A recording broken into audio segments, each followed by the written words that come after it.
Well, a happy Thursday and welcome to the TNC Sports Talk. My name is Justin. Today is Thursday, April 16th of 2026. We are just 2 days away for WrestleMania 42. I'm glad to be with you guys today. Thank you guys for tuning in to us on our TNC Sports Talk. We're available live on our YouTube channel.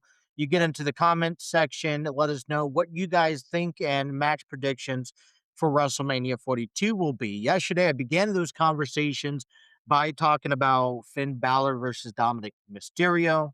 I also talked about the six-man tag team match. We'll get into some more matches today to give you our fair predictions of what's going on. But I wanted to start off with some baseball conversations because the Cincinnati Reds, man, when they're good, they're good. When they're on fire, they are on fire. And last night, they were everything just went right for them. And so far this series against the San Francisco Giants, everything has just gone right for them.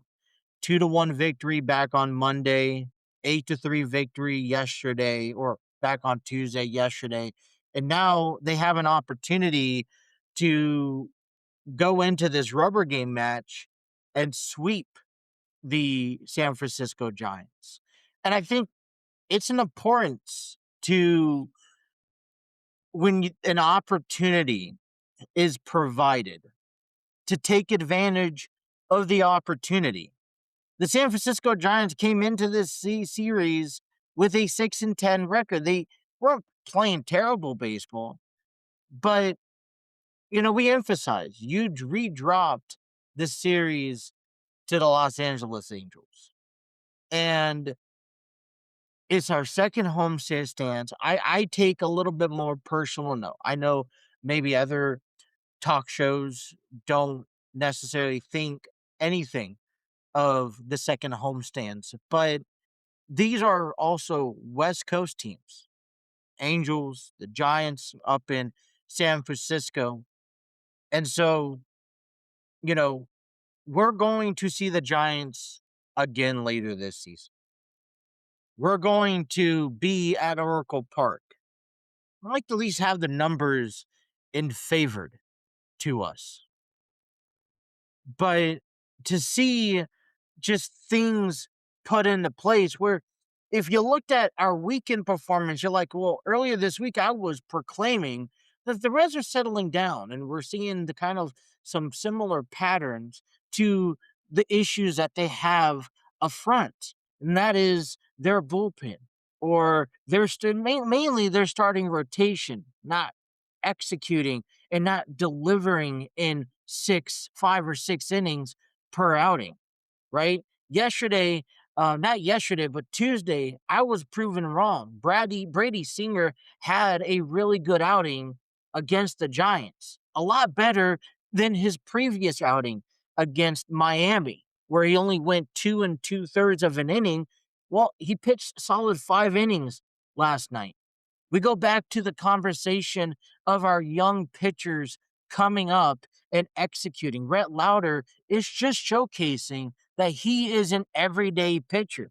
He went 6 2/3 last night. He only gave up 5 hits, 3 runs, walked one batter, struck out four. When you compare Rhett Lauder, Chase Burns, and even Brandon Williamson in this factor to who we already have established in our rotation and Andrew Abbott and Brady Singer, and you would hope that here in the upcoming weeks we see Nick Lodolo and then Hunter Green. I got to be honest, it's going to be a difficult decision when it comes down to, all right, who is going to be our five guys?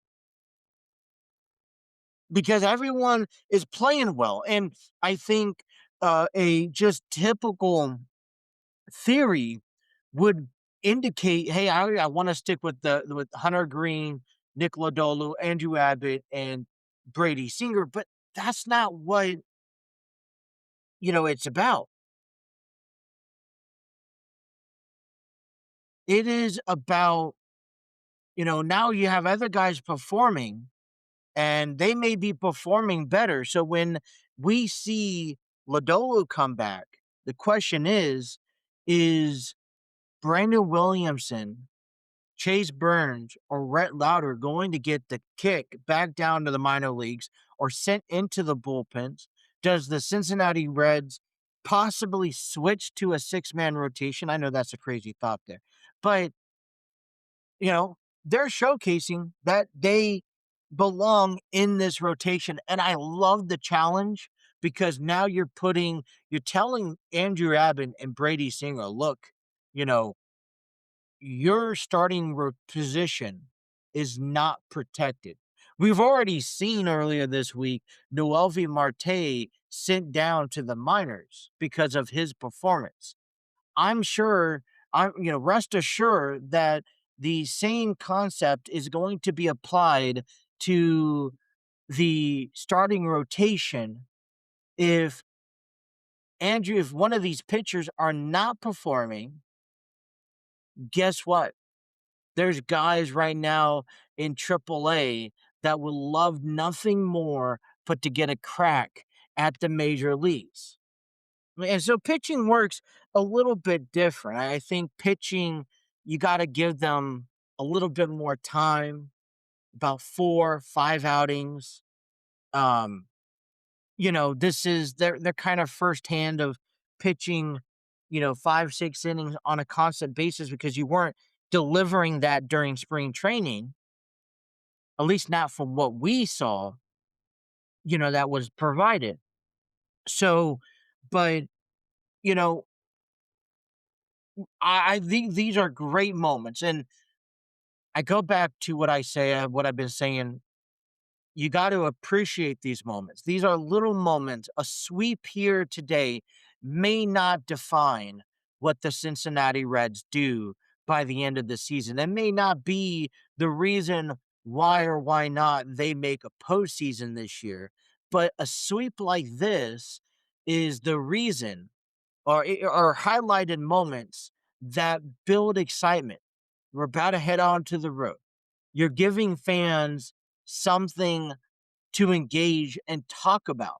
We're getting and building momentum to a road trip that we're going to see in Minneapolis and then down in Tampa. You're also seeing players execute.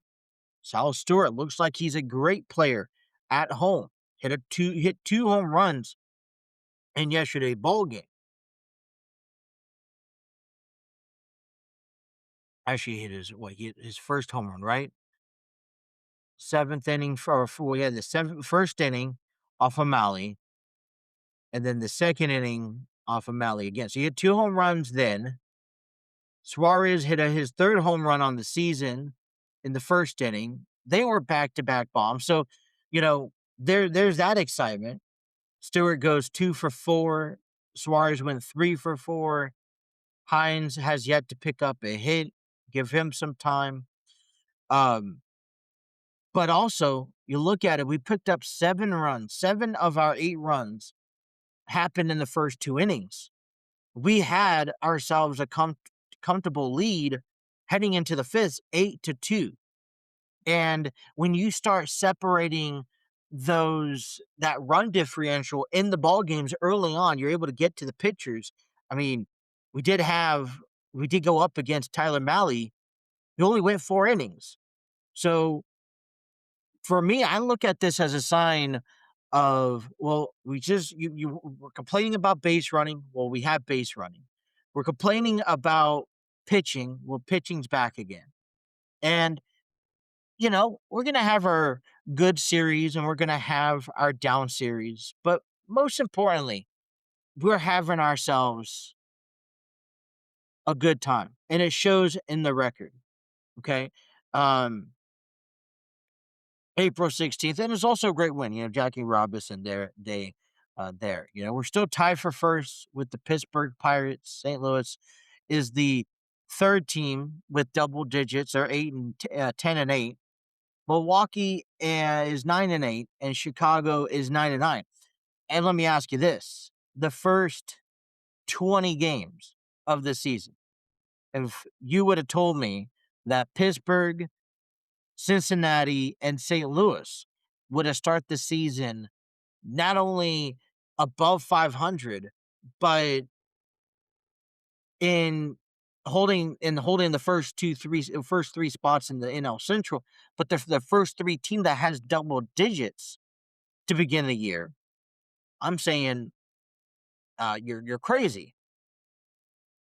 So it's just, I'm sure when you look at Pittsburgh, there, you're looking at St. Louis, they're also taking these little moments because any moment that we could get to win is definitely needed. So we're getting ready for today's game. Today's game is a getaway game at 12:40.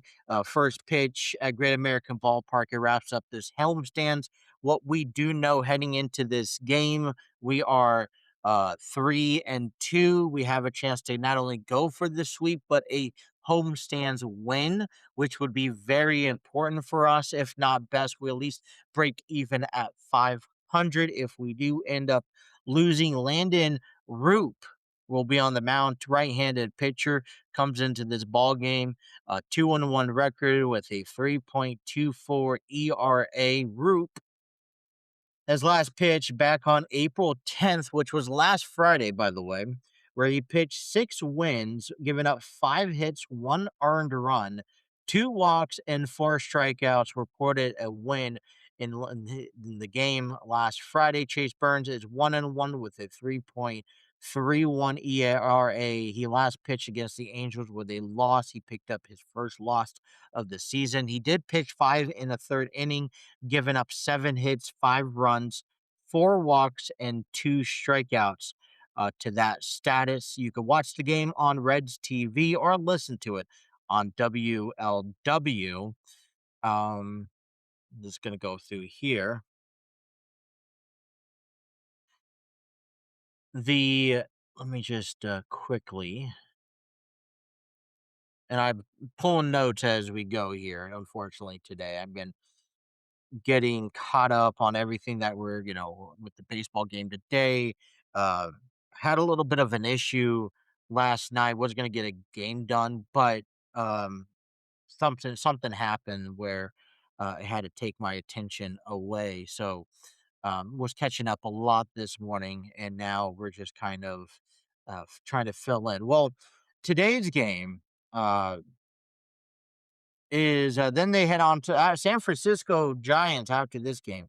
They are takes remaining on the road. They're going to head out to Washington, take on the Nationals in a 3-game series against the Nationals over the weekend before coming home to host the Dodgers and the Marlins. So that is something ahead of their schedule. Like I said, the Reds are about to hit a road trip out to Minnesota to take on the. Um, Hold on 1 second here.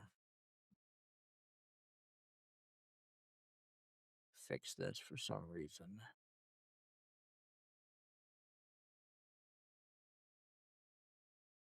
What happened here? Hold on 1 second. I'm trying to fix my.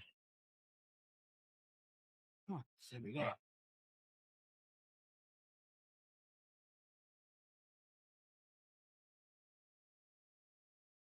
What is happening? Is it turned off?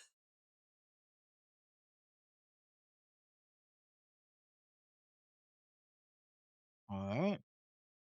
There we go. I don't know what happened to my keyboard here. Trying to get ready for the next segment here. But yeah, we're headed off to Minnesota, and then we're taking off to Tampa Bay in a 6-game series. We'll be off next Thursday when we come back home to host the Detroit Tigers. So a fun part of the schedule here coming up, but we got to get through the getaway game here as well.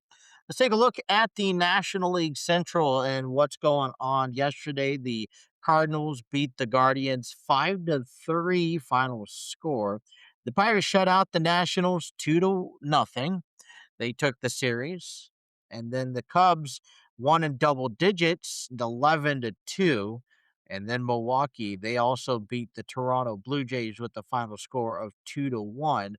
Out there in the NL Central, the Pirates begin just are about to get underway here in about 15-20 minutes against the Washington Nationals. Like I said, they lead 2-1. Brandon Ashcraft will be on the mound, and then the Toronto Blue Jays will also be back at it as they take on the Brewers at 1:40 this afternoon. Sprott will be on the mound for Milwaukee in that game. I was following baseball and, I love to stay connected with my brother who's out there in San Diego. It's been going a lot of Padres games here in recent since beginning of the season. If I'm not mistaken, I think this is crazy. Okay. I kind of want to pop it up myself so I can see it myself. I think in the last week, okay. In the last week, I've noticed that the Padres have had some pretty miraculous games, so to speak, here. And I say that because, man, last night they were down by 6 runs and they came all the way back, not only to tie it, but to win it and beating the Seattle Mariners 7-6 in walk-off fashion. Now, I remember back when they began their home series last Thursday against the Colorado Rockies, they um they had a walk-off on Thursday, a walk-off on Friday. I'm not sure how Sunday went or Saturday went, but they're on this nice little 7-game winning streak in the National League. And so I mean I think that this is a really good they have a very tough division keeping up with the Los Angeles Dodgers, which are still 2 games ahead and ahead of them early on, and Arizona Diamondbacks are right behind them with 11 wins. But it seems like whatever San Diego's doing, it's moving right along. They're showcasing it, and it's just the way that they're doing it. Like I said, walk off last night. They have a game. They wrap up a 3-game series against the Mariners tonight before heading out to Los Angeles, then heading out to Colorado next week, and then Arizona the week after that. I believe next weekend is the Mexico series, where they take on the Diamondbacks and Mexico City series both Saturday and Sunday, and then they'd be coming back home um, to begin the month of June, or actually they'll be on the road, but let me see. Month of May here. Yeah, May they'll be home before hitting the road. Yeah, they got an upcoming schedule. But anyways, yeah, the Padres are playing some really good baseball, and they just caught my attention as well. You know, I'm kind of looking at the standings. Something that we really don't do early on. Um, and I see this, and look at this, and I try to pick out teams that are interesting. We talk a lot about the Central, but what about the New York Mets, 7-12? On an 8-game losing streak, not doing so well. And I'm not trying to provoke or complain about any team here. Atlanta Braves 12-7, Miami's 9-10. Athletics are 10-8. Seattle is at 8-11 in fourth place. Everything seems quite fair down the stretch. There's not just one team that's underperforming. I mean, the most wins, the least amount of wins that a team has, 3 teams are tied for it, and that's at 6 apiece. And I think the NL Central or NL West will separate themselves quite quickly if it continues. Because right now there's an 8-game gap between the Dodgers and the Giants and Rockies. There is a 4.5-game gap between the White Sox and the Twins.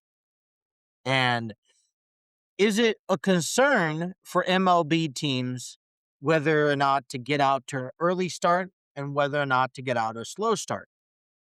You know, I think when we look at the Cincinnati Reds, it's important to get out to an early start. It's important to maintain that hot take early start into the later on months, because there are going to be months and series where we just don't perform well, and we need to have that gap in that 500 record to allow us to lose a handful of games. So for the Cincinnati Reds, I think it's very important. I'm not sitting here underestimating and saying that the Milwaukee Brewers or Chicago Cubs are a bad team to play 500 baseball, to say. But, you know, the important thing is, I think one thing that I encourage the Reds that they've been displaying fairly well this season is to separate themselves from a winning ball club compared to a 500 ball club. It's not good enough anymore to be a 500 ball club in the league. Matter of fact, if you want to make the postseason, we do have to do a lot better at it. And we do not only just have to have a winning record, but we need to have ourselves a solid winning record. Now, I'm not saying that we need to be up 10 games, 20 games. No, not talking anything like that. But having 4 to 5 extra wins on our belts allows us a little bit of room in case something goes awry. And, we've seen a lot last year, especially with the Mets. And that's one of the reasons why we got ourselves into the playoffs, was because of things that went awry for the New York Mets late in the season. So I think when you look at the Reds, you look at like the Pirates, for example, it's important to separate yourself. And that larger gap early on seems like a good number for those pivotal moments throughout the summertime. If you're the Dodgers, if you're the Phillies, you're 8-10 and you're 3 games back, and we're midst of April, and yeah, there's no panic button here hitting.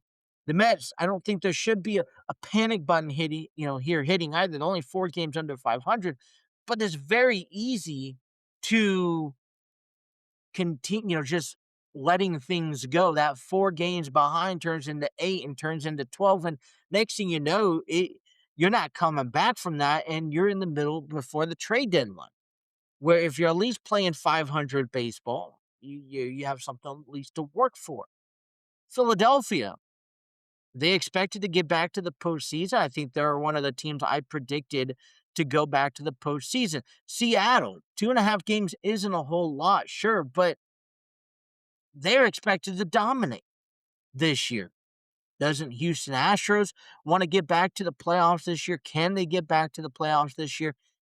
If so, getting off to these slow starts doesn't necessarily fit the bill. But yet some teams, are you worried about, their current record now?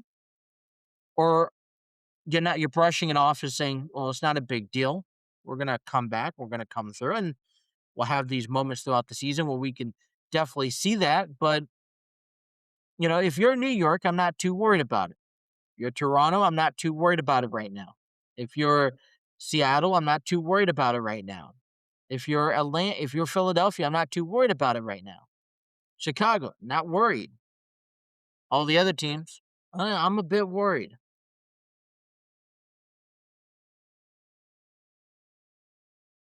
So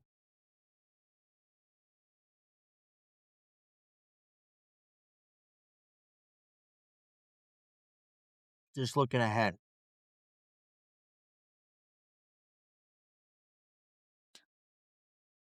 All right, let's move forward.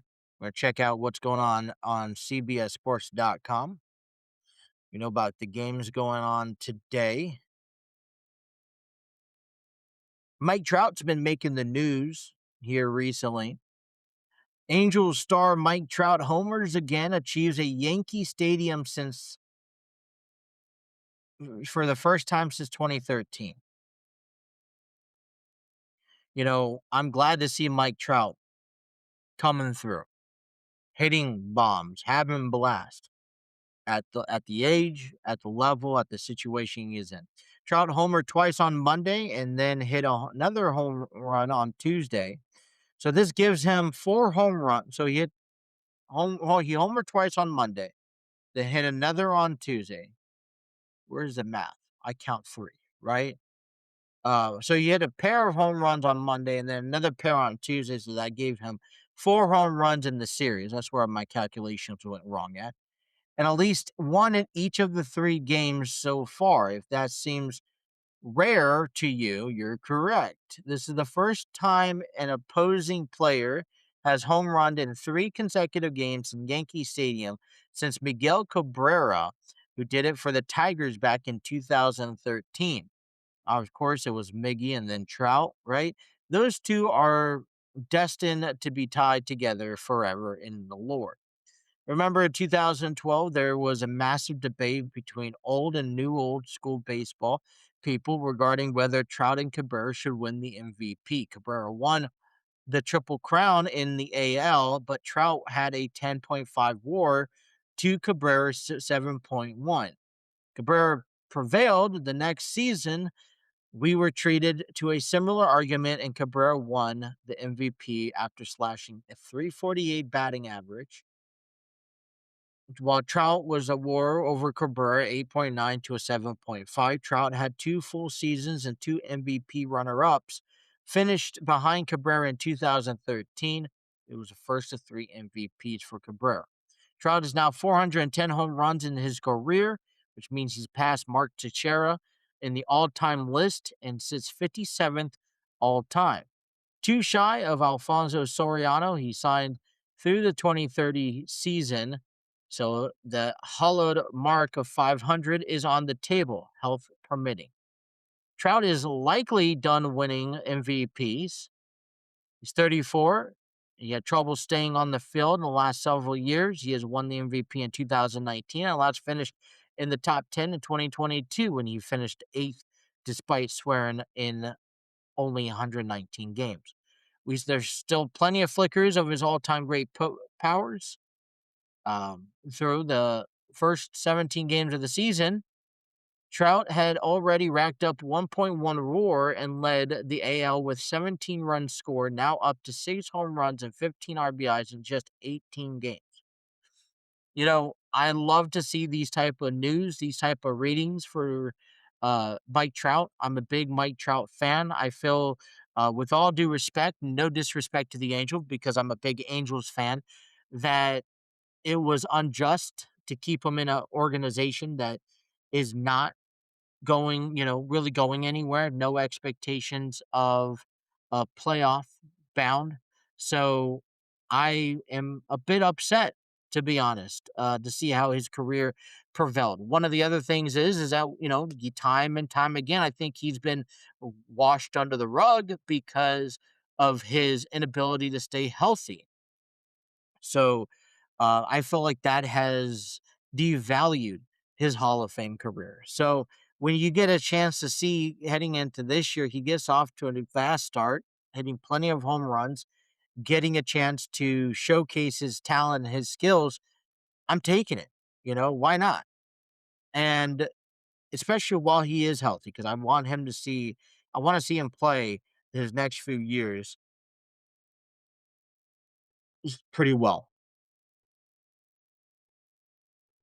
The last thing I want to just bring up is an article from CBSSports.com about the ABX experiment and has it worked so far in the majors, which teams and umpires has fared to be the best. We've seen a lot of it. Entering Wednesday, there was a 1,050 ABS challenges this season with 54% success rate. So it's a touch better than 50-50. Roughly 1 out of every 74 pitches have been called, which is a 1.4%. That mark comes to 2.6% of all balls and strikes calls. Okay. The leagues is averaging 4.05 challenges per game. Each team gets 2 challenges per game and keeps it if they are successful. This article Goes on to just explain the dynamics of the ABS challenge. Hitters have challenged 475 times. They have a 47% success rate.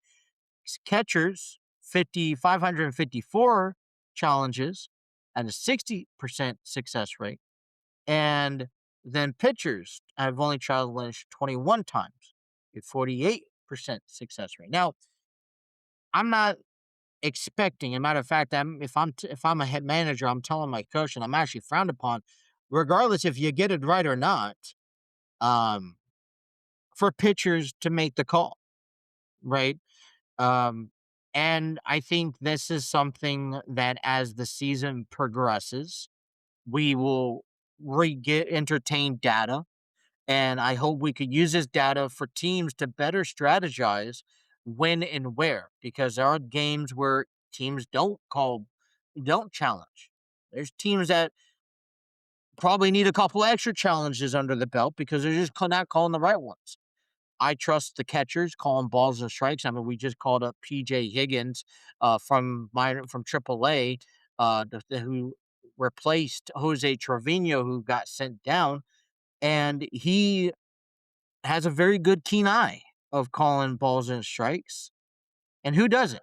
Right? You're catching those bats or catching those balls better than ever. So, you know, I think that teams are still going to adjust to that. The Red Sox are early loggers. They've challenged only 20 pitches and the fewest in baseball.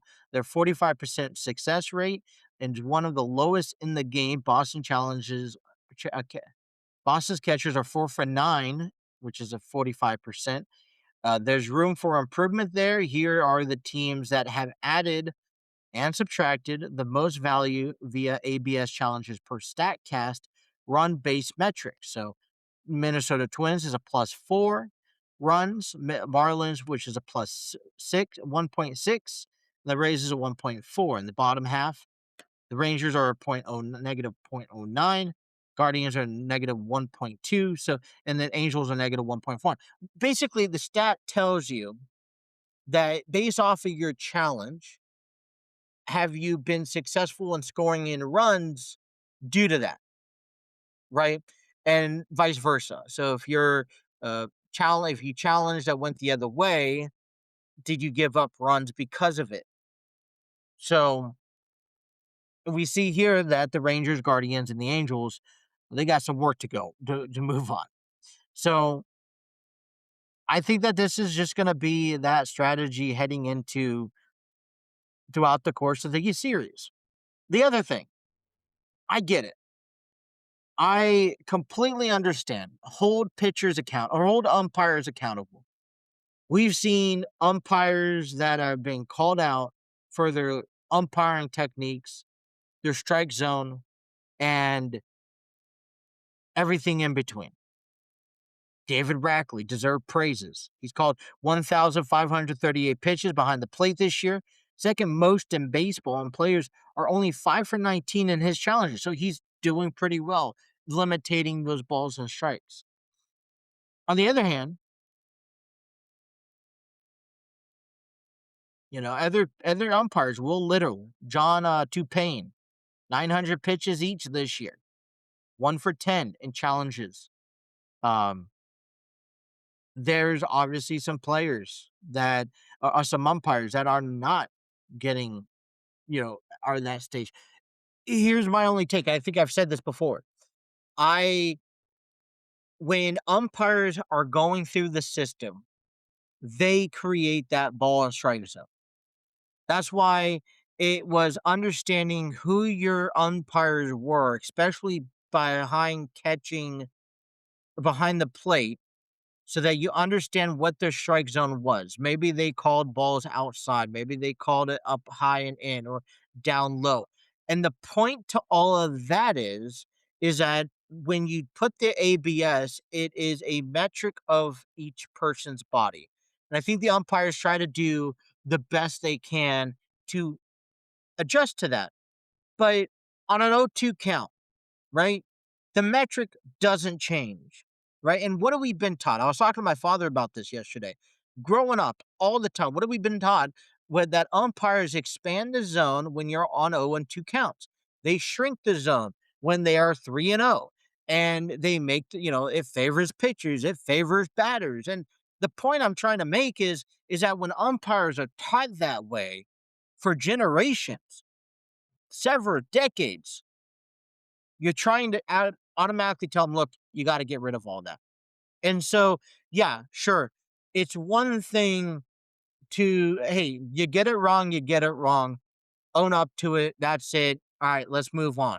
This is how I've been calling balls and strikes. I am learning, I am adapting, I am changing to the time frame.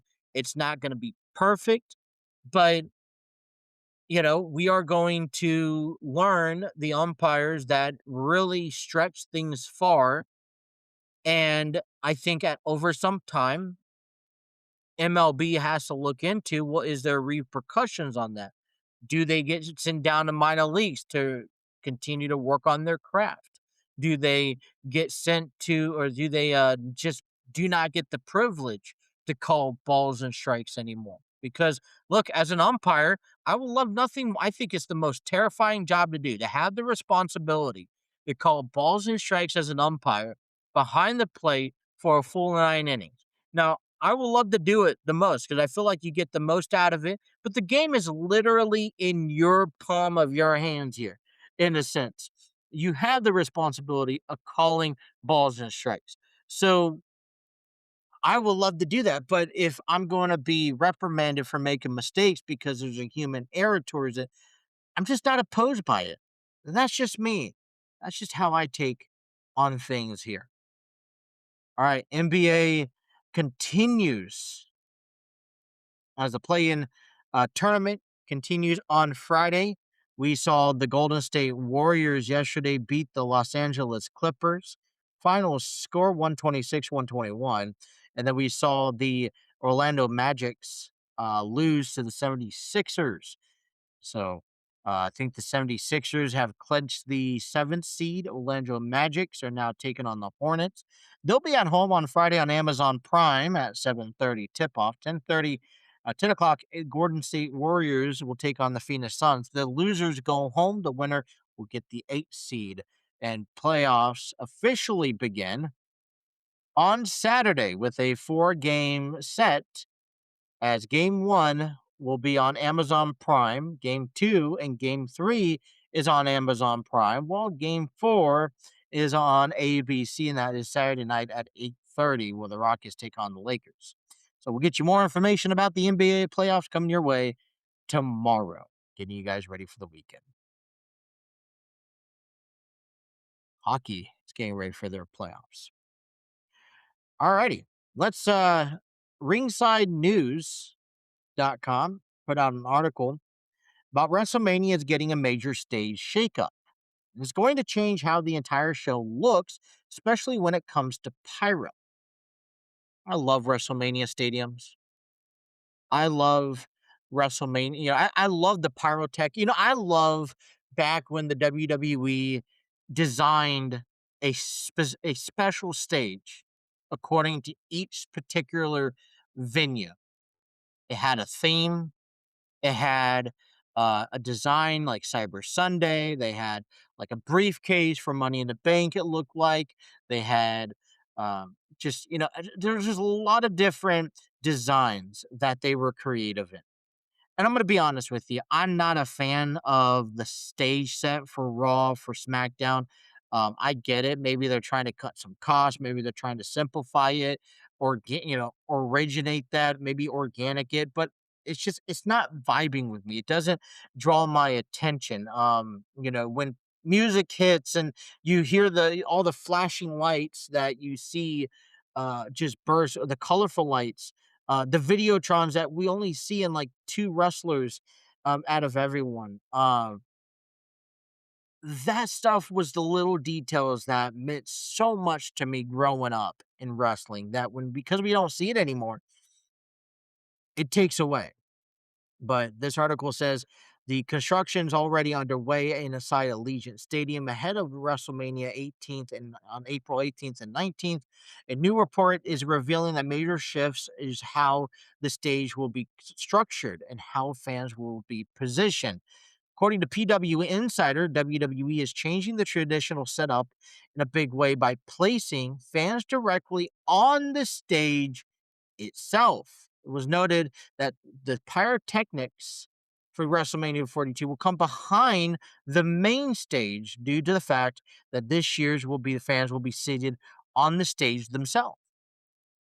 That changes alone alters how entrances and visuals will play out, but it doesn't stop there. There are reports that also outline how the stage layout is being redesigned to accommodate those fans as they are will be seated on both sides of the stage and will an entrance aisle that run through the center.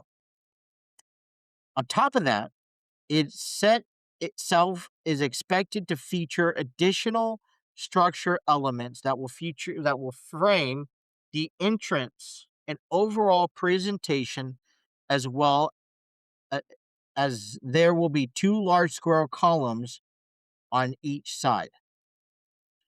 The setup marks a significant departure from the traditional WrestleMania stage, where the entire structure is usually reserved for production and entrances. By integrating,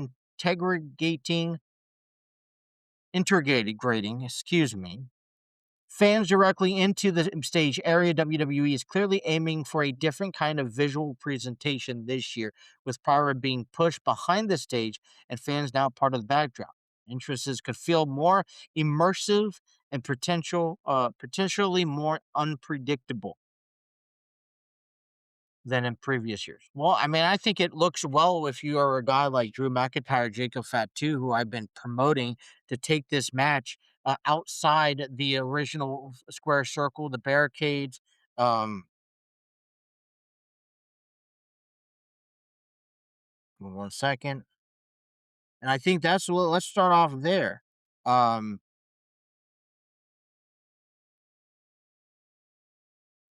Drew McIntyre taking on Jacob Fatu in single competition here at WrestleMania 42. Let me just get that popped up for you guys today. Yesterday, we gave you our predictions. I predicted that Finn Balor will beat Dominic Mysterio. I also predicted that Austin Theory, Logan Paul, and I Show Speed beat the Usos and LA Knight. Well, Jacob Fatu and Drew McIntyre is a big match. It's an unsanctioned match in the WWE. Matter of fact, it's going to take place on night one in our number one, where that is going to be presented on ESPN Plus. And this is one of my top matches that I'm looking forward to seeing. Despite me not liking it, because I'm gonna be honest with you, I was not a fan of the build up to this. I felt like they went in limbo and they, just took it all over the place and something that they could have maybe took some time to really present. And then next, after Drew McIntyre loses the WWE Championship, he automatically goes right back to a feud with Jacob. Just doesn't make sense to me. Uh, I feel like the build up from the Royal Rumble will give this match feud a great level of maybe a B minus. I think how they really have recaptured the audience and the fans is by their actions over the past couple weeks, especially last Friday, where Drew McIntyre took out Jacob Fatu, handcuffed him to the side pole, and just were railing on him. Um, this is also Jacob Fatu is also getting this WrestleMania moment that has overlooked Solo Sikoa, that has overlooked um, the family, so to speak.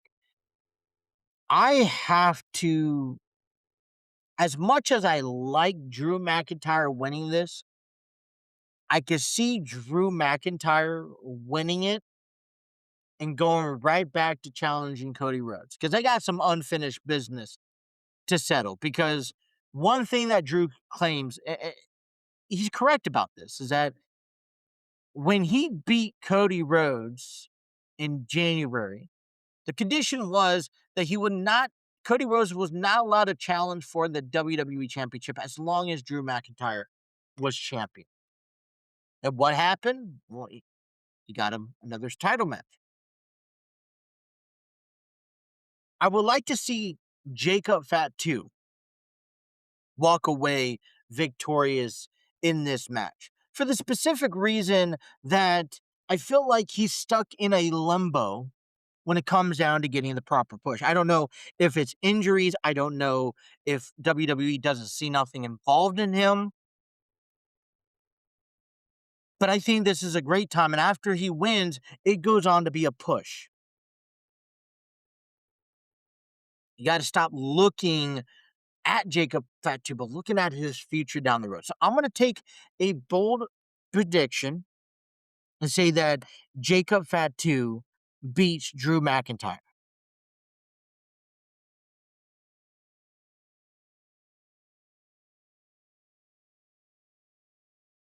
I will also include that in order to execute on this match,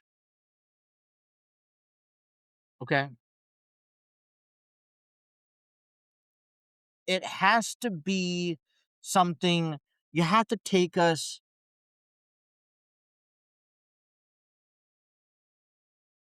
My keyboard doesn't want to work half the time. Let's fix this.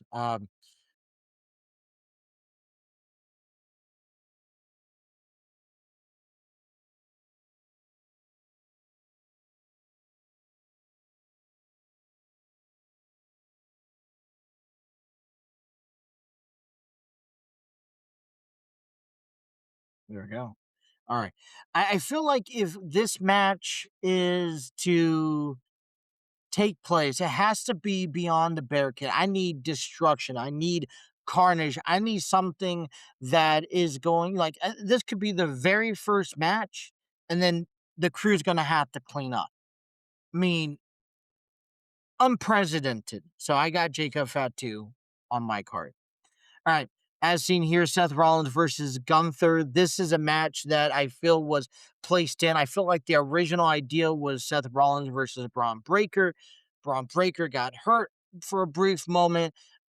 Whether or not he's cleared to wrestle, if he is cleared to wrestle, I feel like he needs to take part in this match.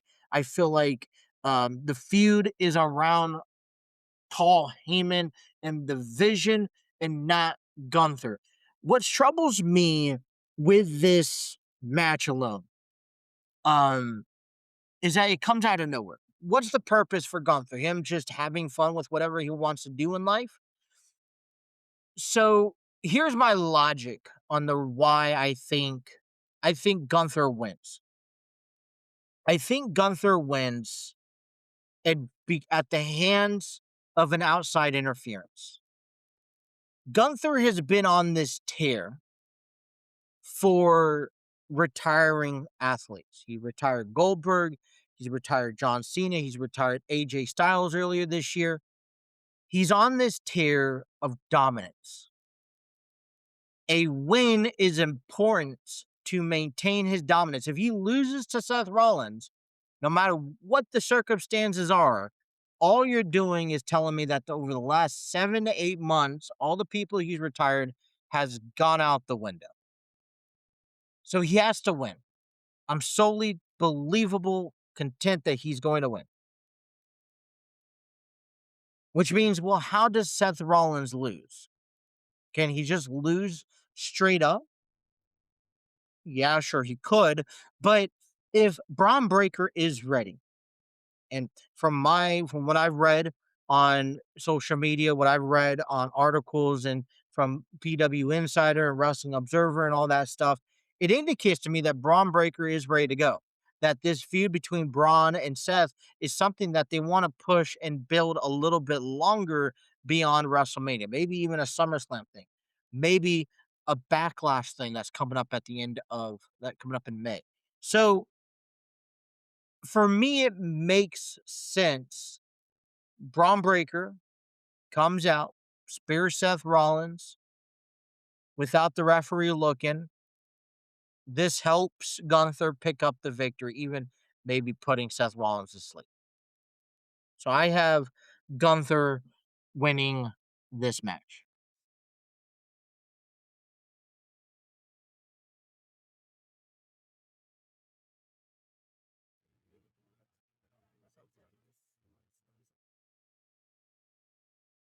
All right. Next one. Okay, I'm just going right through the list. We see the Women's Tag Team Championship match. It's a fatal four way. It's between Bailey, Lyra, Valkyria, take on the Women's Tag Team Champions of Nia Jax and Lash Legend, taking on the Bella Twins, and taking on Alexa Bliss and Charlotte Flair. I really don't have a prediction for this one. I mean, there are two teams that I like going into this winning titles. One of them has to be the Bella Twins because I don't think they've won women tag team titles before. And I think it'll be a great just to put that on their resume that they have, even if it's a brief run. And if they have made this run this far, who says that they can't go a little bit more? So that's why I would honestly choose them. But something tells me, because I've heard it, is this moment that they want with Bailey and Lyra Valkyria. So when I look into this, I have two teams coming out that I kind of want to see walk away victorious. I want to see Bailey and Lyra Valkyria. But if the Bella Twins win, it makes complete sense. But in order for that to happen, I feel like they are going to have to take out Nia Jax and Lash Legend, who has just dominated this um women's tag team division for quite some time. So I'm gonna put my money on Bailey and Lyra Valkyria, but I wouldn't be surprised if the Bella Twins win. But I also wouldn't be surprised to see Nia Jax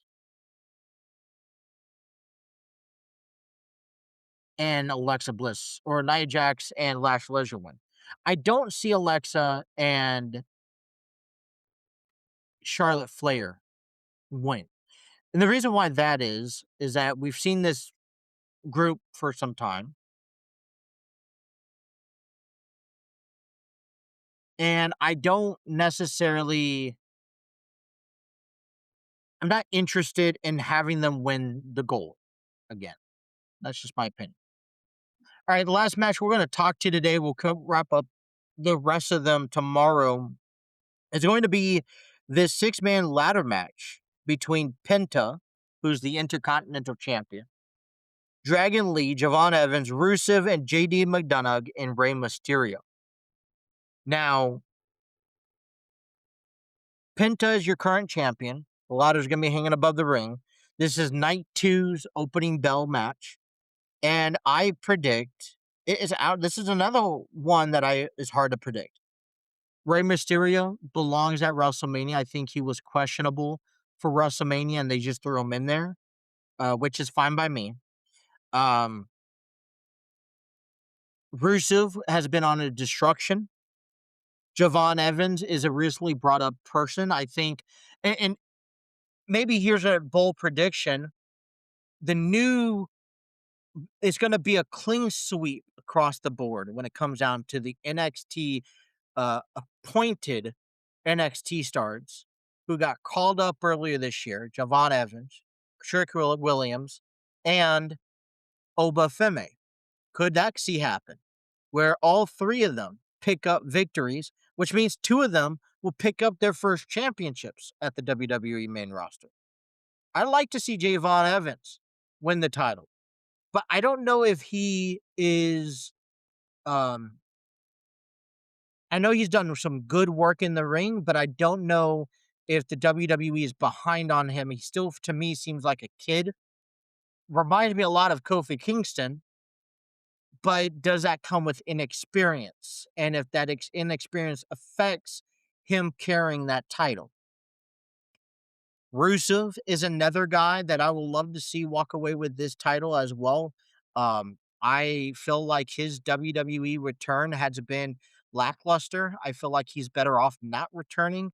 Yeah, he's had, I think, a good career or good feud with Sheamus back when he first debuted, but that's all I really seen. It's been back and forth. He's win some, he's lose some, kind of pointless feuds, in my opinion. I feel like this would appoint him. I mean, he is champion worthy. He's held champions in the past. He hasn't held the IC title, from my understanding. So it would be something to mark off of his belt. I don't see Rey Mysterio winning, and maybe this is time to take the belt off of Penta for a little bit. Dragon Lee and JD McDonough. I don't know. I really don't know. I could see Dragon Lee win, but I could also see JD McDonough win. A matter of fact, that could be another appointed where you have a clean sweep from the Judgment Day. JD McDonough wins title. You have Liv Morgan winning titles. You have Dominic Mysterio handling his business. And, you know, he beats Finn Balor, or maybe he's the only person that loses to Finn Balor. So it could work in many different ways. I think I would be okay with JD McDonough, Rusev, winning the IC title, but I am rooting for Javon Evans. I think Javon Evans will walk away with the IC title. I think this is a push, and I think it's a good push, and I think that this push needs to showcase a younger talent. I think he has the in-ring ability. I think the feuds are endless with him, and I think he can learn a lot from the IC title. And if it doesn't work, well, guess what? You could take it off of him at the next PLE. So JD McDonough is on my list of winning the IC title. Those are my predictions thus far. I will provide you the rest of the predictions coming up tomorrow. We have 1, 2, 3, 4, 5, 6, 7 more matches to predict. Tomorrow is Friday, so we will get you guys ready for the 3-game series that the Reds have in Minneapolis against the Twins, who are playing really good baseball also. We'll get you guys ready for Bearcats baseball over the weekend. We'll give you a midweek look for the minor league farm systems as AAA, AA, and single A or high A baseball are all in their progressing series. We'll also finish predicting our matches and kind of those little things. For example, Hall of Fame's coming up. What's the official breakdown to WrestleMania? John Cena is expected to host. Someone, Danhausen, expected to is looking for John Cena. Calling John Cena, the person you can't see, man. So that's going to be a fun segment. Also heard that was it Joe Jonas is going to sing the national anthem to one of the WrestleMania nights. That's going to be exciting. No, um, but we are just 2 days away from WrestleMania 42. It is here. It is here. So I appreciate everyone for tuning into our show. Please hit that like, share, and subscribe button. Have those notifications on so you don't miss a single episode. Check out the other episodes that we have created. We have an MLB The Show franchise series, MLB The Show Road to the Show series that are available on our YouTube channel. You can also follow us on our social media pages. We're on Facebook, TikTok, Twitter, and Instagram. And you could also download this podcast. Take us on the road, at the gym, in the car, at work, wherever you're at. You can listen to us at TNC Sports Talk and check out all the latest episodes and don't miss any upcoming news and events that we share. Thank you guys for making us your number one sports talk program. And we'll be back again Friday to get you guys ready for the upcoming week. Until then, you guys have a wonderful rest of your day. Take care.